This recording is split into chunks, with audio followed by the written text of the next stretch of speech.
په اسلام آباد کې د 18 کلنه ثنا یوسف چې په خپل کور کې بیرحمانه وجل شوه، یوازې د هغې کورنۍ لپاره یو لویه سانخه ده، بلکې د ټولنې لپاره هم یوه بیداري ده. ثنا یوه ځوانه جینۍ وه چې د ټولنیزو رسنو خصوصا ټیک ټاک له لارې خپل ژوند، مینه، خوشحالۍ او ارمانونه له خلکو سره شریکول. خو د بده مرغه همدغه خوشحاله ژوند یې د ځینو خلکو د غصې وجه وګرځېده. ځینې نارینهو د هغې وجه نه ستایلې ده، کوم چې د یو خطرناک فکر وضاحت کوي چې ښځې باید غلې وي، پټې وي او کو خپل نظر یا خوښه څرګندوي سزا یې مرګ دی. ثنا یوسف ځکه وجل شوه چې ملزم ته جواب نه ورکولو. دا ملزم یو سړی و چې دا یې نشوه زغملی چې یوه جینۍ دی خپلواکه وي. ډان ورځپاڼې نن په دې په خپل اداریه کې لیکلي دي چې د هغې وجه نه د ټیک ټاک ویډیوګانو یا د هغې د ژوند د طرز سره هېڅ تړاو نه لري، بلکې دا ځان له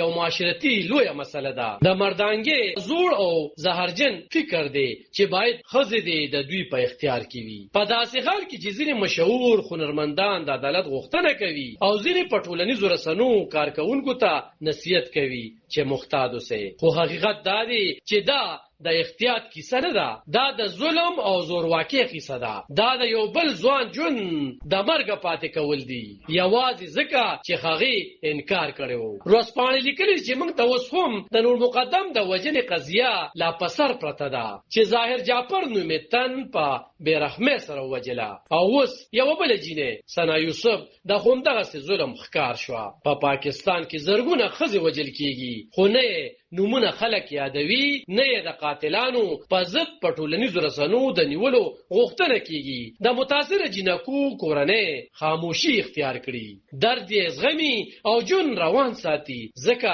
دا ټولنه داسې ده چې د ښځو ژوند څه اهمیت نه لري. دا یوازې د قانون مسله نه ده، دا د مردانګۍ ستونزه ده.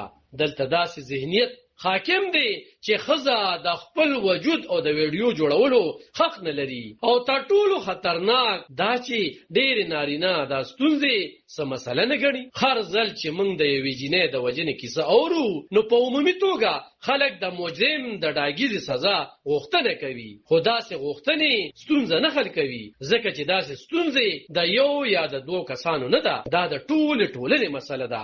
ثنا یوسف یوازې 18 کلنه وه، هغې ته لوی ژوند پروت و، خو اوس یې کورنۍ د هغې قبر ته ګلونه وړي. دا نه یوازې د یو ژوند ختمېدل دي، بلکې دا د یوې ټولنې د زوال ثبوت دی چې لا هم د ښځو ژوند ته اهمیت نه ورکوي. عالب خان شیرپو، دلبر نیوز، 400.